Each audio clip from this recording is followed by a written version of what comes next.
சிறுபான்மை ஓட்டு இருக்கு இல்லையா, மதசார்பனே அதை கொஞ்சம் அவர் சேதாரம் பண்ணுவார். யாரு? விஜய். இது திமுகவுக்கு தான் பாதிப்புடைய, அதிமுகவுக்கு பாதிப்பு அல்ல. அதிமுகவுக்கு எல்லாருக்குமே ஒரு பயம் வந்துருச்சு, எப்படியா ஜெயிச்சே தீரணும். இது எடப்பாடி பழனிசாமி வந்து RSSக்கு போயிட்டாரு, அதிமுகவே RSSல அடகு வச்சுட்டாரு, பாஜகவில் அடகு வச்சுட்டாரு, பேசுவது நியாயம் கிடையாது. அப்புறம் அவருக்கு கட்சியை காப்பாற்றணும்ல, அவருக்கு வேற வழி. ஏதாவது ஒரு பிரச்சனைகளை திமுக கிளறி விடும். துப்புரவு தொழிலாளர்களோட பிரச்சனை. அன்னைக்கு வந்து இவர் சன் டிவி தியேட்டர்ல போய் அந்த கூலி படத்தை பார்க்குறாரு. என்னங்க இதெல்லாம் அரசாங்கம்? செஸ் போர்டு இங்கே விளையாண்டாங்களே மகாபலிபுரத்துக்கு, அது எத்தனையோ கோடி. ரோடு ஷோ ஓட்டத்துக்கு பண்ண, அதெல்லாம் வேற ஒன்றுக்கு செலவு பண்ணலாமல் எதுக்கும் எங்கள்கிட்ட பணம் இல்லை. யாரோ ஜான் ஆரோக்கியசாமின்னு இருக்காரு, அவர் பின்னாடி மக்கள் தெருல போகிறாங்களா? புஷி ஆனந்துக்கு என்ன தெரியும்? பாண்டிச்சேரி அரசியல் இருந்தவர். நான் அவர் வரட்டும், புது சக்தியாக வராரு, நல்லது நடக்கட்டும்னு நினச்சேன். ஆனால் அவர் சுற்றி இருக்க ஆட்கள்லாம் அவரையே கெடுத்துருவாங்க. எம்ஜிஆர் கட்சி ஆரம்பித்தார், உடனே மக்களை சந்திக்க போயிட்டாரா இல்லையா? ஆரம்பித்து 1 வருஷத்துக்கு 2 வருஷத்துக்கு மேலே ஆகிப்போச்சு. அந்த தாக்கத்தை இவருக்கு வந்திருக்கும், அந்த தாக்கத்தை இவரே கெடுத்துட்டாரா விஜயமும். இந்த விஜய் பிரிக்கிற ஓட்டு திமுகவுடைய ஓட்டா இருக்குமா, இல்லை அதிமுக அலைன்ஸுடைய ஓட்டா இருக்கு? அதான் தெளிவாக சொல்லிட்டேன். சேதம் வந்து திமுகவுக்கு தான். அது மட்டும் இல்லை, இளைஞர்கள் இருக்காங்க இல்லையா, புதுசாக வந்து இளைஞர்கள், நியூ ஓட்டர்ஸ், அதுவும் விஜய்க்கு தான் போகும், திமுகவுக்கு போகாது. திமுகவுக்கு கிடைக்கிற ஓட்டும் விஜய்க்கும் போகும். ஏன்னா திமுக அதிமுக வேண்டான்னு சொல்கிறாங்க இல்லையா.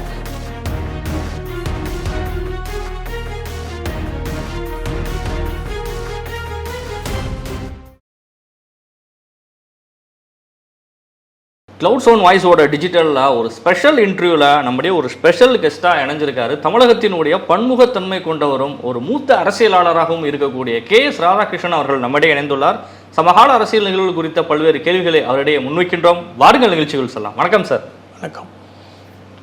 ஒரு பரபரப்பான ஒரு அரசியல் சூழலை 2026 நோக்கி வந்து தமிழ்நாடு அரசியல் வந்து இப்போ நகர்ந்துட்டு இருக்கு.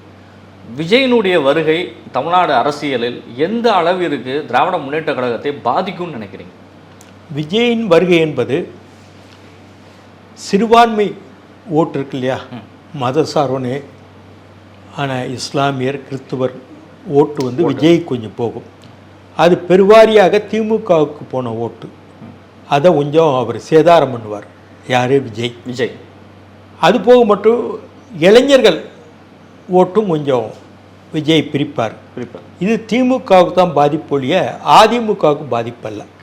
அதிமுகவுக்கு ட்ரெடிஷ்னல் ஓட்டுன்னு ஜெயலலிதா அந்த அம்மையார் காலத்து இறுதி வரைக்கும் ஒரு 34% இருந்தது. என்னதான் இருந்தாலும் இனிமேல் நம்ம கட்சியை காப்பாற்றணும். அதிமுகவுக்கு எல்லாருக்குமே ஒரு பயம் வந்துருச்சு, எப்படியா ஜெயிச்சே தீரணும். எடப்பாடி பழனிசாமிக்காக இல்லைன்னா கூட அதிமுகவில் நம்ம இருக்கிறோம், நமக்கு ஒரு மரியாதை ஒன்று, ஊர் பக்கத்தில் வெள்ளை வேஷ்டி வெள்ளை சட்டை போட்டுட்டு போகிறோம், ஒரு மரியாதை வரணும் அங்கிறது எல்லாருக்குமே அது ஒரு கடமை, நம்முடைய கௌரவ பிரச்சனை என்று அதிமுக காரங்க எல்லாம் ஒன்றுபட்டுட்டாங்க. ஒரு சிலர் ஏதோ மேல் மட்டத்தில் இருக்கவங்க பிரிஞ்சு திமுகவுக்கு போகிறாங்க. இப்படியான நேரத்தில் இதே எடப்பாடி பழனிசாமி மதசார்பு அற்ற நிலையில் நாங்கள் வந்து போட்டியிட போகிறோம் என்று நாடாளுமன்றத்தில் போட்டியிட்டார். அன்றைக்கி என்ன மதசார்பு ஓட்டு போட்டாங்களா? எல்லா இடத்தும் தோத்தாங்களா? போனாங்க. இப்போ அது வேற, பாஜகவுடன் தான் கூட்டணி வச்சால் தான் நம்ம பாதுகாக்க முடியும் கட்சியை என்பதை உணர வேண்டும். இது எடப்பாடி பழனிசாமி வந்து RSSக்கு போயிட்டாரு, அதிமுகவே RSSல அடகு வச்சுட்டாரு, பாஜகவில் அடகு வச்சுட்டாரு, பேசுவது நியாயம் கிடையாது. அவரும் ஒரு முறை அதுக்காக முயற்சி பண்ணி பார்த்தார். யாரும் ஓட்டு போடலையே. 40 திமுக அன்னைக்கு தானே கொடுத்தாங்க. பிறகு அவருக்கு கட்சியை காப்பாற்றணும்ல, அவருக்கு வேற வழி. அரசியல் சதுரங்கத்தில் சாணக்கியமும் மாக்கியவெல்லிஸும் வேணும் இல்லையா? செஸ் போர்டில் விளையாடுறோம், கண்டிப்பாக அது வேணும் இல்லை? அதுக்காக இன்னைக்கு அந்த கூட்டணி சேர்ந்திருக்காரு. இப்போ அவர் எழுத்து அவர் ஏதோ ஒரு முஸ்லீமுக்கு விரோதமாக போயிட்டாரு, கிறிஸ்துவருக்கு விரோதமாக போயிட்டாருன்னு பேசுகிறாங்க. அவர் வந்து அதிமுக கூட்டணியில் அவர் பாஜகவோட தொடர்ந்து அவர் போகிறாரு. இது அவர் குறை சொல்லி என்ன பிரயோஜனம்? ஏதாவது ஒரு பிரச்சனைகளை திமுக கிளறி விடும். இப்போ அவர் ஒரு சரியான முகத்தோடு போகும்போது நான் பார்க்குற எல்லா இடத்துலையும் எதிர்பாராத அவருக்கான கூட்டம் கூடுது. எவ்வளோதான் ஒரு 500 ரூபா கொடுத்தாலும் இவ்வளோ கூட்ட முடியாது. நான் சொல்கிறது உங்களுக்கு தான். அன்னைக்கு நான் தெற்க போயிருந்தேன், திருநெல்வேலி அந்த பக்கம், சங்கரங்கோவில், வாசுதேவநல்லூர், அந்த தென்காசி பக்கம்லாம் அவ்வளோ கூட்டம். தானாகவே ஒரு க்ரௌடு வந்திருக்கு. கட்சிக்காரங்க ஏற்பாடு பண்ணா கூட க்ரௌடு வந்திருக்கு. அது அவர் கிராமத்து பாணியில் ஒரு சம்சாரி, ஒரு விவசாய பாணியில் பேசுகிறாரு. அது மக்களை ஈர்க்குது. இவர் ஸ்டாலின் யாராவது எழுதி கொடுத்ததை கூட சரியாக வாசிக்க தெரியலை. புரியுதா? நேற்று வரைக்கும் ஸ்டாலினை திட்டினவங்க தான் இன்னைக்கு எழுதி தராங்க. நான் திமுக இருக்கும்போது ஸ்டாலினுக்காக முள்ளிவாய்க்கால் மற்ற விஷயங்களுக்கெல்லாம் நான் பாடுபட்டவன். அப்போ நான் பாடுபட்டும் போது இவங்கெல்லாம் திமுகவையும் கலைஞரையும் ஸ்டாலினை திட்டினவங்க தான் இன்னைக்கு பல்வேறு குழுக்களில், வாரிய குழுக்களில் உறுப்பினராக ஸ்டாலின் போட்டிருக்காரு. எப்படி? திட்டக்குழு, அதே மாதிரி இந்த லைப்ரரி விஷயங்கள், இந்த மகளிர் ஆணையம், இதிலெல்லாம் கலைஞருடைய குடும்பாவியர்களெல்லாம் போட்டிருக்காரு ஸ்டாலின். ஆனால் எதிர்கட்சியாக இருக்கும்போது நான் அவ்வளவு பாடுபட்டிருக்கேன். இதே ஸ்டாலினை வந்து லண்டன் பிரிட்டிஷ் பார்லிமெண்ட்டில் போய் பேச வச்சிருக்கேன். முள்ளிவாய்க்கால் பிரச்சனையை பற்றி, இலங்கை பிரச்சனை, ஈழத்தமிழர் பிரச்சனை பேச வச்சிருக்கேன். அன்னைக்கு போகும்போது அவ்வளவு எதிர்ப்பு இருந்தது பிரிட்டன்ல. நான் அவரோட நான் போறேன்னால யாருமே அவர்கிட்ட பேசலை. அவ்வளோ கண்ணியத்தோடு அவர் கூட்டு போனேன். அது கூட ஸ்டாலினுக்கு புரியலையா? இது துரைமுருகன் செய்ய முடியுமா? டிஆர் பாலு செய்ய முடியுமா? இங்கே இருக்க அமைச்சர்கள் செய்ய முடியுமா? யாராலையுமே முடியாத ஒரு விஷயம். அதே மாதிரி ஜெயலலிதா வழக்க நான் தான் ஆரம்ப கட்டத்தில், நானும் டெல்லி சம்பத்தை மாற்றணும் முரசொலி மாறன் சொல்லி ஆரம்ப கட்டத்தில் வேலை பார்த்தோம். எவ்வளோ பணி செஞ்சாச்சு. அதே மாதிரி வேலைச்சேரி வீட்டில் யாருமே, இவர் வீட்டில் இவர் கைது பண்ண வந்தாங்க, இந்த ராணிமேரி கல்லூரி பிரச்சனையில். அப்போது நான் தான் சைலேந்திர பாபுவோட சண்டை போட்டேன். நான் அக்யூஸ் நம்பர் 8 குற்றவாளி எஃப்ஐஆரில், மா சுப்பிரமணியம் 6, ஸ்டாலின் 1. நான் எனக்கு பெயில் கிடைச்சது, இவங்களுக்கு பெயில் கிடைக்கல. இதே சைலேந்திர பாபு இன்னைக்கு டிஜிபி ஆனார். அவர் தான் கடுமையாக போட்டு இவர் மேலே வழக்கு போட்டார். அன்னைக்கு வேலைச்சேரி வீடு, சென்டாப் ரோடு வீடு, வேலைச்சேரி வீடு. இது எப்படியோ பட்டியலில். அது மாதிரி கனிமொழி விவகாரம், கனிமொழிக்கு நான் தான் வாக்கு சேர்த்தேன் 2019. நான் என்ன அவ்வளவு ஒரு தரம் குறைஞ்சிட்டேன் அவங்ககிட்ட. திட்டினோலாம் மடியில் வச்சு கொஞ்சுறீங்க. என்னை கண்டா பிடிக்கல, உங்கள் வீட்டுக்கு சொத்தை தின்னுட்டு இருந்தா. இந்த புரிதல்னா இவர் எப்படி முதலமைச்சராக இருப்பார் ஸ்டாலின்? யார் நல்லவங்க, யார் திறமையானவங்க அன்னு ஒரு சிந்தனையே இல்லையே முதலமைச்சருக்கு. என்ன நடக்குன்னே தெரியலையே. காலையில் எழுந்திரிச்சு பேப்பர் படிக்கிறாருன்னு தெரியலையே. உலக நடப்பு என்னன்னு தெரியுது. யாராவது எழுதி கொடுக்கறதோ பேசிட்டு போனால் போதும்னு நினைக்கிறாங்க. ஒரு சிலர் எனக்கு தகவல் சொல்கிறாங்க. பல விஷயங்களை அவர் கவனத்துக்கு போகலை. அதிகாரிகளும் சொல்கிறதில்ல. ஏதாவது தகவல் சொல்லணும்னு கூட யோசிக்கிறாங்க. இப்போ ஒரே விஷயம், அந்த இவங்க இருக்காங்க துப்புரவு தொழிலாளர்களோட பிரச்சனை. அன்னைக்கு வந்து இவர் சன் டிவி தியேட்டரில் போய் அந்த கூலி படத்தை பார்க்குறாரு.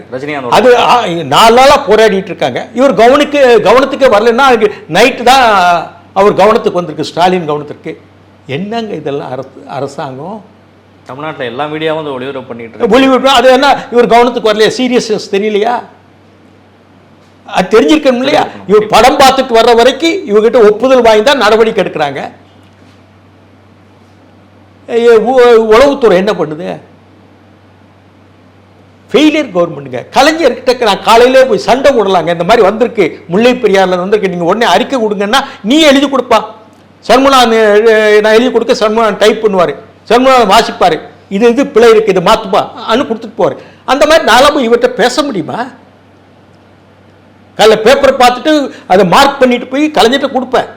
இந்த அறிக்கை இன்னைக்கு வந்தால் நல்லது. என்னப்பா எப்போ பார்த்தாலும் முல்லை பெரியாறு காவேரி கண்ணகின்னு சொல்லிட்டு இருப்பேன். இல்லை அது வந்தால் நல்லது. சரிப்பா, அவருக்கு புரிஞ்சு போகிறோம். இவன் எதுக்கு கம்பல் பண்ணால் ஏன் பெருமைக்காக கம்பல் பண்ணல. நான் வந்து கலைஞரை விட்டு தான் நான் தான் அறிக்கை விட வச்சேன்னு வெளியே தெரியாது.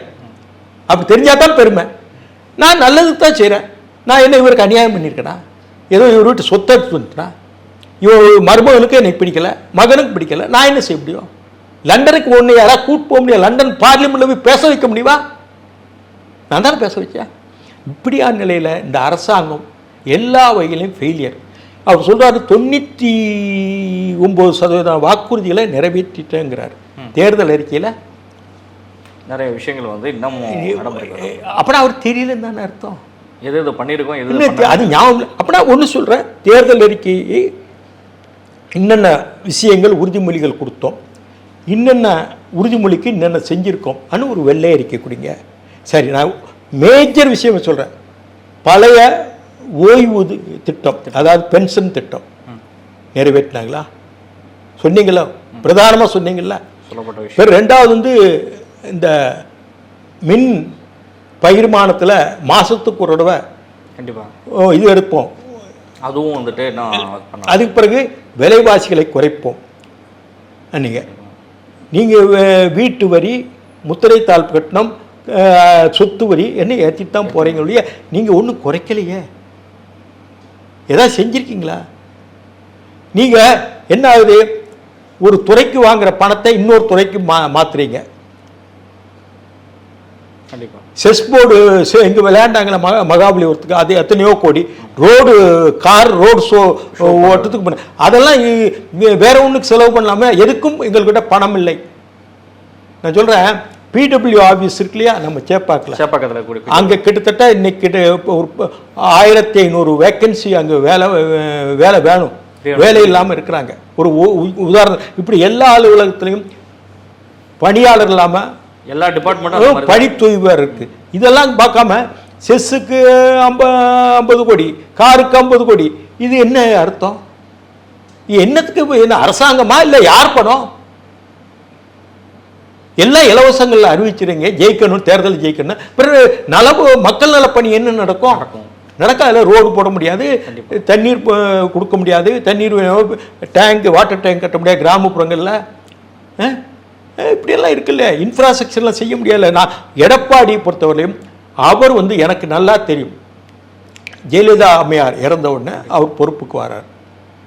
பொறுப்புக்கு வந்து அந்த 3-4 ஆண்டு காலம் செம்மையாக வேலை செஞ்சார். அவர் கூட இருந்த நெருக்கமான ஆலயன்னு சொன்னார். எடப்பாடி ரொம்ப பயந்தார். திமுக நம்மளை கழுகு கண்ணில் பார்க்குறாங்க, நம்ம கவனமாக மக்கள் பணியை செய்யணும், இல்லைன்னா நம்மளை தூத்தி விட்டுருவாங்க. ரெண்டாவது, கொரோனா வந்த நேரத்தில் ரொம்ப தூக்கம் இல்லாமல் அலைஞ்சார், ஒவ்வொரு மாவட்டமாக அலைஞ்சார். சரியாக வேலை செஞ்சுருக்காங்க, நானாக போய் கவனிக்கணும் அன்னு பயந்து பயந்து செஞ்சார். ஏன்னா திமுக எதை வேணால் நம்ம சொல்லிடுவோம் அன்னு பயந்து செஞ்சார். ஆனால் அவர் கூட நெருக்கமான ஆள், பேர் சொல்ல விரும்பல, அவர் என்கிட்ட சொன்னார். அவ்வளவு ஒரு பயத்தோடு அவர் செஞ்சாராம். ஏன்னா நம்ம முதலமைச்சர் ஆகிருக்கோம், முதல் தடவை இந்த பதவி வந்து நம்மளை தேடி வந்திருக்கு, நமக்கு ஆன பொறுப்பு இருக்குது. இந்த பொறுப்பை ரொம்ப கவனமாக பொறுப்பாக செய்யணும்னு ரொம்ப பயப்பட்டு செஞ்சார். அந்த பயம் உங்களுக்கு இருக்கா? இல்லையா? அதனால் காலப்போக்கில் அதிமுக என்பது இன்னைக்கு பாஜகவுடன் கூட்டணியில் இருக்குது. பாஜகவுடன் இப்போ பார்த்தானா, அந்த அம்மா ஜெயலலிதா காலத்தில் ஒரு 34-33% ஓட்டு வாங்கினாங்க. சரி, எடப்பாடிங்கனால அந்த 33 இல்லை, நான் சொல்கிறேன் ஒரு 28 போட்டு கொடுங்க. பாஜக அண்ணாமலை காலத்தில் நாடாளுமன்றத்தில் எவ்வளோ, எத்தனை %? 11%. 11% வாங்கியிருக்காங்க. 11%. இவர் வந்து 28, இது இன்னும் 8 போடுங்க, எவ்வளோ 36 ஆயிடுச்சு. பாமகவில் ஒரு செக்ஷன் வருது, அப்படி இருந்தாலும் 1% ஓட்டு இருக்கும் இல்லையா? ஓட்டு இருக்கும். 2%னா 1% ஓட்டு இருக்கும். கிருஷ்ணசாமி நிச்சயமாக இந்த பக்கம் தலித் ஓட்டில் இந்த பக்கம் வருவார். அதுபோல் தெலுங்கு பேசுகிற ஓட்டுக்காக பிரச்சாரம் பண்ணுறதுக்கு பவன் கல்யாணம் அழைச்சிட்டு வர போனோம். அவர் எப்படி 20% தெலுங்கு பேசுகிற சமுதாய ஓட்டுகள் தமிழ்நாட்டில் இருக்குது. இது வந்து சிறுபான்மை ஓட்டு என்று சொல்லக்கூடிய கிறிஸ்துவர்கள், முஸ்லீம்கள் ஓட்டை விட அதிகம். அதில் ஒரு 8% எடுக்கணும்னு நினைக்கிறோம். எவ்வளோ ஆகும்? அதுவே 40 கிராஸ் பண்ணி போயிடும். 40 கிராஸ், நீங்கள் 45 கிராஸ் பண்ணியாச்சு, வெற்றி. அதனால வாய்ப்புகள் நல்லா இருக்குது. காலப்போக்கில் அது என்ன ஆகும், என்ன மாற்றங்கள் ஆகும்னு தேர்தல் 2026 மே மாதம் இருக்குது. அதுக்குள்ள காலச்சூழல்லாம் எப்படி ஆகுதோ அதை வச்சு தான் சொல்ல முடியும். இப்போ திமுகவுக்கு வந்து வியூக அமைப்பாளர்னு சொல்லி பிரசாந்த் கிஷோர்லேருந்து எல்லாருமே பண்ணாங்க, இந்த மாதிரி நிறைய பேர் வந்தாங்க. இப்போ ஆதவ அர்ஜுனாவும் அந்த பெண் அமைப்பில் இருந்தாங்க, எல்லாமே பண்ணி கொடுத்ததெல்லாம் நடந்தது தான். இப்போ விஜயும் அதே ஒரு பாணி அரசியலை வந்துட்டு கையில் எடுத்து அந்த ஒரு வியூக அமைப்பாளர்களை வச்சு அதனுடைய அரசியலை கொண்டு போகிறது எந்த அளவுக்கு இந்த அரசியலை சக்ஸஸ்ஃபுல்லாக வர முடியும்? விஜய் எவ்வளோ % ஓட் பேங்கோட போய் நிற்பார் அரசியல்? எங்க உங்களுக்கு தெரியும், 2016 ஜெயலலிதா அந்த அம்மா உயிரோடு இருக்கும்போது நமக்கு ஏன்னா நமக்கு நாம ஒரு திட்டம் கன்னியாகுமரியில் தூங்கினால ஸ்டாலின் பேண்ட் சட்டை போட்டு ஆட்டோ ரிக்ஷாவில் எல்லாம் பிரயாணம் பண்ணல. அவர் அப்போ அந்த நேரத்தில் திமுக ஜெயிச்சிருன்னு தான் நினைச்சாங்க. அது அந்த நேரத்தில் வியூகள்லாம் வகுத்தாங்க. இந்த இவங்கெல்லாம் இருக்காங்க டீம் பண்ணாங்க. வெற்றி பெறலையே பார்த்தீங்களா? அது ஒரு பார்ட் அண்ட் பார்சல், அது ஒரு பகுதி. வெற்றி பெறுவதற்கான அந்த கூறுகளில் அந்த அமைப்புங்கிறது ஒரு விதமாக உதவியாக இருக்கும். அதே வெற்றியை தந்துடாது. இப்போ விஜயை பொறுத்தவரையிலையும் எவ்வளவு %, நீங்களே சொல்லுங்கள், நீங்கள் பார்வையாளர், எத்தனை % ஓட்டு இருக்கும் விஜய்க்கு? விஜயகாந்த் மாதிரி ஒரு 8%-லேருந்து ஒரு 10% கிரியேட் பண்ண முடியும் அப்படிங்கிறது ஒரு பார்வை இருந்துச்சு விஜய் மேலே. சரி, 10%ன்னு வைங்க. நீங்கள் இன்னும் ஒரு 35% வேணும். எங்கேருந்து ஓட்டு வாங்குவீங்க? அதை எடுத்தாலே சக்ஸஸ் பண்ண. ஆதவர்ஜுனாவுக்கு என்ன அவர் பின்னாடி ஜனங்கள் திரள போனாங்களா? இல்லையே. யாரோ ஜான் ஆரோக்கியசாமின்னு இருக்காரு, அவர் பின்னாடி மக்கள் திரள போகிறாங்களா? இப்போ தானே ஜான் ஆரோக்கியசாமி தெரியும். புஷி ஆனந்துக்கு என்ன தெரியும்? பாண்டிச்சேரி அரசியலில் இருந்தவர்.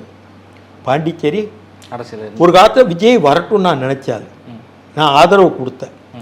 போகிற சூழ்நிலையை பார்த்தா சரியாக தெரியலன்னு நான் விலகி போய் 8-9 மாதம் இருக்கும், 10 மாதம் கூட இருக்கும். நான் அவர் வரட்டும், புது சக்தியாக வராரு, நல்லது நடக்கட்டும்னு நினச்சேன். ஆனால் அவர் சுற்றி இருக்க ஆட்கள்லாம் அவரையே கெடுத்துருவாங்க போலுக்கு.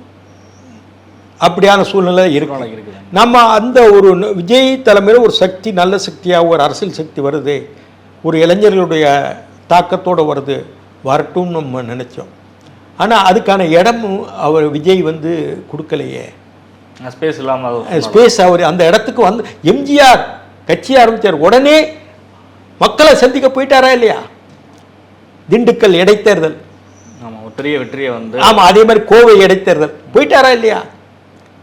கட்சி ஆரம்பித்த ஒரு 4-5 நாள் 10 நாள்லயே மதுரைக்கு போயிட்டாரா இல்லையா? ட்ரெயினில் போகும்போது இங்கே பாண்டியன் எக்ஸ்பிரஸில் ஏறுறாரு. மறுநாள் காலையில் போக வேண்டிய பாண்டியன் எக்ஸ்பிரஸ் அன்னைக்கு மாலை 7 மணிக்கு போகுது. 24 மணி நேரம் பாண்டியன் எக்ஸ்பிரஸில் டிராவல் பண்ணாரு யாரு? எம்ஜிஆர். ஒவ்வொரு ஊரையும் நிறுத்திட்டாங்க. ட்ரெயின் மேலே பெரும் கூட்டம் ஏறி நிற்குது, அவருடைய பயணிக்கிறாங்க. ஒவ்வொரு ஊர்லேயும் பெருங்கூட்டம். அவர் அந்த கதவை திறந்து, ரயில் பெட்டி கதவை திறந்து அவர் வெளியே வர முடியலை. அந்த மாதிரி இவர் ஆரம்பித்து 1 வருஷத்துக்கு 2 வருஷத்துக்கு மேலே ஆகிப்போச்சு. இவர் அந்த தாக்கத்தை இவருக்கு வந்திருக்கும். அந்த தாக்கத்தை இவரே கெடுத்துட்டாரே விஜயமோ. மாநாடுகளுக்கு வர்ற கூட்டம் எல்லாம் மாநாடுகள் கூட்டம் வரும். விஜயகாந்துக்கு மாநாடு கூட்டம் வந்துச்சு. எப்போ ஒரே சீட் தானே விஜயகாந்த் ஜெயிச்சாரு, அவர் மட்டும் தான் ஜெயிச்சாரு. அப்புறம் என்ன மாநாடு கூட்டம் வந்தது மதுரையில், விஜயகாந்துக்கு ஒருத்தர் தான் ஜெயிச்சாரு. ஓட்டு போட்டாங்களா? ஓட்டு போட்டாங்களா? இல்லை. ஒரு 8% கூட்டத்தை வச்சு, கூட்டப்பட்ட கூட்டத்தை வச்சு ஒன்று சொல்ல முடியாது. அது வாக்கா மாறுமான்னு சொல்ல முடியாது. அது கலைஞர் காலத்திலே கூட்டம் கூடுவாங்க, பெரிய கூட்டம் கூடுவாங்க. ஏன்டியே சொல்லுவார் கலைஞர், அப்பா வருவாங்கப்பா, ஓட்டு போடுவாங்களான்னு தெரியல, நம்மளும் கூட்டம் கூடி போச்சுன்னு நம்ம பேசிட்டு வர வேண்டியதா. இவ்வளவு பேர் வந்திருக்கிறாங்க, நமக்கும் பேசுறதுக்கு ஒரு மோட்டிவேஷன் வரும், பேச வேண்டியது, அவ்வளோதான். இந்த கூட்டத்தை வச்சு நம்ம இடம் போட முடியாது பாரு கலைஞர். இப்போ விஜயை கனெக்ட் பண்ணி தான் ஒரு அரசியல் அப்படிங்கிறது ஏன்னா ஓட்டு நீங்கள் சொல்லிங்க 45% ஓட்டுங்கிறது ஒரு கூட்டணிக்கு ஒரு கட்சிக்கு முக்கியமானது, ஆட்சியை பிடிக்கிறது அப்படிங்கிறது. இந்த விஜய் பிரிக்கிற ஓட்டு திமுகவுடைய ஓட்டா இருக்குமா, இல்லை அதிமுக அலைன்ஸுடைய ஓட்டா இருக்கும்? அதான் தெளிவாக சொல்லிட்டேன். மத சிறுபான்மை என்று சொல்லப்படுகிற கிறிஸ்தவர்கள், இஸ்லாமுடைய ஓட்டை திமுகவுக்கு தான் இதுவரைக்கும் போச்சு. அதிமுக விட திமுகவுக்கு தான் அதிகம் போச்சு. அதை நம்பி தான் அவங்க களத்தில் நின்னாங்க. இப்போ அதில் முழுமையாக விஜய்க்கு வரும்னு சொல்லலை. அதில் ஒரு பகுதி விஜய்க்கு போகும்போது சேதம் திமுகவுக்கு தான். அது மட்டும் இல்லை, இளைஞர்கள் இருக்காங்க இல்லையா, புதுசாக இளைஞர்கள், நியூ ஓட்டர்ஸ், அதுவும் விஜய்க்கு தான் போகும், திமுகவுக்கு போகாது. இது எல்லாமே அதிமுக அலைன்ஸ்க்கு ப்ளஸ் ஆகுது. ப்ளஸ் தான். அப்போ டிஎம்கே கூட்டணியோட அந்த பெர்சன்டேஜ் ஓட்டு சரிவு ஏற்படும் பொழுது அதிமுக ஈஸியாக ஸ்கோர் பண்ணுறதுக்கு ஒரு வாய்ப்பாக இருக்குது. இப்போ காங்கிரஸ் ஓட்டு வங்கி என்ன கூட்டணி பிஜேபியோட குறைவா போச்சுல்ல. 2 கம்யூனிஸ்ட்களுக்கு அவ்வளவு ஒன்று தானே. அவங்களோடதும் சரிவுதான், மதிமுகவுக்கும் சரிவுதான். எல்லாரும் மதிமுகவுக்கு 0.75 தான், ஒன்றும் இல்லை. 0.1க்குள்ளேயே வந்துருச்சு. 7.5 தான். நாங்கள் இருக்கும்போது 4 இருக்கும்போது 7%. அப்பவுமே இது சின்னத்தை முடக்கிட்டாங்க, அங்கீகாரத்தை முடக்கிட்டாங்க. நாங்களாம் இருக்கும்போது 7%. இதுக்கு யார் காரணம்? 7% இருந்த போட்டு பெரும் நெருக்கடியில் ஒரு பக்கம் ஜெயலலிதா, ஒரு பக்கம் கலைஞர், வலுவான கூட்டணியிலே 7% அதிமுக வாங்கினேன். நாங்களாம் இருந்த நேரம் 96. அதில் நான் அதிகமான ஓட்டு அதிமுக நான் தான் வாங்கினேன். டெபாசிட்டே 4 பேர் தான் வாங்கினோம். அது போய் திருமாவளவனுக்கு எவ்வளோ இருக்கும்? திருமாவளவனுக்கு ஒரு 2%, 2% ஓட்டு. 2, 3 சிபிஎம் 1, 4, 2 கம்யூனிஸ்ட் தளத்தில் 4 ஆச்சா. வேற என்ன? காங்கிரஸுக்கு 3 இருக்குமா 4 இருக்குமா? காங்கிரஸ் ஒரு 4-5 கிட்ட இருக்கும். 5 இருக்கும். 5 4 9ங்க. 9. மதிமுக 7.5, கொங்கு ஒரு 7.5, அது ஒரு 2ன்னு வைங்க. தமிழக வாழ்வுரிமை கட்சி, தமிழக எல்லாம் சேர்ந்து அந்த இதெல்லாம் பாயிண்ட்டுக்குள்ளே இருக்க கட்சிகள்லாம் சேர்ந்தா ஒரு 3% போடுங்க. 5 4 9 10 12. ஆமாம், இவங்களுக்கு ஓட்டு எவ்வளவு? 24% தான். கலைஞர் காலத்தில் 24%. கலைஞர் காலத்துடைய ஓட்டை இன்னைக்கு இருக்குமான்னு தெரியாது. 22 போடுங்க. இது ஒரு 10%, 32 தானே வருது. அர்த்தமேட்டிக் பார்த்தீங்களா? 32 தான் வருது. அப்போ அந்த கூட்டணி பலமளந்ததா? ஆமாம். அதுபோக சீமானுடைய ஓட்டும் குறையும். ஏன்னா சீமானுக்கு போன ஓட்டம் 6% கிடைச்சதா? இல்லை, 10 கிட்ட போச்சு இல்லையா? சீமானுடைய ஓட்டு சதவீதம் கொஞ்சம் குறையும். ஏன்னா விஜயும் களத்துக்கு வந்துட்டாரு. ஒரு சீரியஸான ஒரு களமாக வாழ்வா சாவான்னு 2 பேருமே திமுகவும் அதிமுக முட்டிட்டு இருக்கு. அப்போ அவருக்கான கிடைக்க வேண்டிய ஓட்டுலேருந்து 2-3% குறையறதுக்கு வாய்ப்பு இருக்கு. சீமான் இந்த வட்டம் ஒரு அரசியல விஜய்க்கு எதிராகவே அதிகமான பிரச்சாரத்தை முன் வச்சுட்டு இருக்காரு. முன்னாடி அவர் திமுகவுக்கு எதிராக வச்ச பிரச்சாரம், அதிமுகவுக்கு எதிராக பேசின விஷயங்கள்லாம் போய் ஒரு பிஜேபி அலையன்ஸ் மேலே ஒரு சாஃப்ட் கார்னரோடையும் திமுகவை எதிர்க்கிறது ஒரு பக்கம் இருந்தாலும் விஜயை தான் அதிகம் அவர் டார்கெட் பண்ணுறாரு. அரசியலில் இருக்கலாம், அவருக்கு அந்த குறை இருக்கலாம். அந்த டார்கெட் பண்ணி விஜய் வரக்கூடாது, நம்ம ஓட்டு தான். சீமானுக்கு கிடைக்கிற ஓட்டும் விஜய்க்கும் போகும். ஏன்னா திமுக அதிமுக வேண்டான்னு சொல்கிறாங்க இல்லையா? அந்த ஓட்டு விஜய்க்கு போகும்ல. விஜய்க்கு போகிறதுக்கான, ஏன்னா சீமானுக்கு தடவை போட்டாச்சு, உடனே விஜய்க்கு போடுவோம், திமுக வேண்டாம் அதிமுக வேண்டான்னு போடலாம் அப்படிங்கிற அந்த கோபம் இருக்கலாம் சீமானுக்கு. திமுக கூட்டணியில இருந்து ஏதாவது ஒரு கட்சிகள் வெளியேறதுக்கான வாய்ப்பு இருக்குது. ஏதாவது ஒரு கட்சி விஜய் கூட போகலாம். அதாவது கம்யூனிஸ்ட்ல 2 கட்சியில் ஒரு கட்சி போகலாம். ஏன்னா அவங்களுடைய அறிக்கைகள், அவங்களுடைய அணுகுமுறைகள் திமுகவை பார்க்கும்போது தெரியுது. இப்படி ஒரு இரட்டை நிலைப்பாடை அவங்க பார்த்துட்டு இருக்காங்க. எந்த பக்கம் விஜய்கிட்ட இவர் சரியா வர அங்கே போவோம், எத்தனை சீட்டுகள் கிடைக்கும்னு பார்த்துட்டு பார்கெனிங்காக இருப்பாங்க. விசிகாவோ கம்யூனிஸ்டோட அதிக சீட் எதிர்பார்க்குறாங்க. இந்த எலெக்ஷனில் ஸ்டாலினுக்கு அப்படி ஒரு நெருக்கடியை முதலமைச்சருக்கு கொடுப்பாங்க முக்கியமாக இருப்பாங்க. அதே மதிமுகவை நம்ப முடியாது. 21 சீட்டு கையெழுத்து போட்டாச்சு 2000. அப்பதான் அவர் விட்டு வெளியேறார். ஒப்பந்தத்தை மீறி வெளியே போனார் இல்லையா? அப்படி ஒரு சூழ்நிலை வந்தாலும் வரும் அவருக்கு. 2006 என்ன பண்ணாரு? ஒரே நாளில் திருச்சி மாநாட்டுக்கு வரேன்னு சொல்லிட்டு 24 மணி நேரத்தில் 35 சீட் வாங்கி ஏடிஎம்கே போலையா? கலைஞர்கிட்ட பேசும்போதே அண்ணே நான் மாநாட்டுக்கு வரேன்னு சொல்றேன்னு நினைக்கும் இவர் அங்கேயும் பேச்சுவார்த்தை நடத்திட்டு இருக்காரு. இது அயோக்கியத்தனம் இல்லை. வைகோ நாயிலிருந்து ராஜ்யசபாக்கு போயிருப்பாரா? பிரபாகரன் உனக்கு எப்படி தெரியும்? என்னையால தான் தெரியும். இப்போ மகனே கொண்டு திருச்சி சீட்டை வாங்கி கொடுத்துக்கீங்க. மகன் எங்க அப்பாவுக்கு ராஜ்யசபா கிடைக்கல, ராஜ்யசபா கொடுக்கல, திமுக கொடுக்கலன்னு பேசுறாங்களே, என்னையா நியாயம் இருக்கு? ராஜாஜி மகனை காமராஜர் நரசிம்மனை பார்லிமெண்ட் கேண்டிடேட்டா அனௌன்ஸ் பண்ணிட்டார். எலெக்ஷன்ல எம்பி கேண்டிடேட்டா எப்படியமான அறிவிப்பீங்க? மகன்களை கொண்டு நிப்பாட்டுறாங்களே, அப்பங்க தலைவராக இருக்க அப்பங்க. இதுதான் இந்த அலங்கோலத்தை மாற்ற முடியாது, சீர் செய்ய முடியாது.